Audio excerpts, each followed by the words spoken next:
याबद्दल आणखी माहिती घेऊयात। आपले प्रतिनिधी महेंद्र जोंधळे आता आपल्या सोबत आहेत। महेंद्र,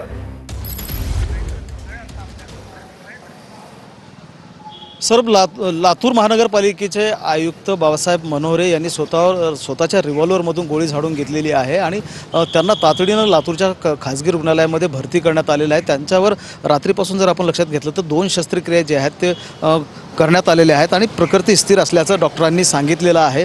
एकूणच जर लक्षात घेतलं तर शासकीय कॉलनीमध्ये त्यांचा जो शासकीय निवासस्थान आहे पॅराडाईज नावाचं, त्या निवासस्थानामध्ये संध्याकाळी 11-11:30च्या सुमारास त्यांनी जेवण केल्यानंतर रूममध्ये ते गेले आणि स्वतःच्या खोलीमध्ये त्यांनी स्वतःच्या रिव्हॉल्वरमधून गोळी झाडून घेतलेली आहे आणि त्याचं नेमकं कारण जे आहे ते आणखीन समोर आलेलं नाही आहे। कौटुंबिक वाद होता की काय ऑफिशियल ट्रेस होता, याचा तपास जो आहे तो पोलीस करीत आहेत आणि अचानकपणे उच्च पदस्थ अधिकाऱ्याने अशा प्रकारच्या आत्महत्येचा प्रयत्न केल्यामुळे लातूरमध्ये एकूणच खळबळ उडालेली आहे।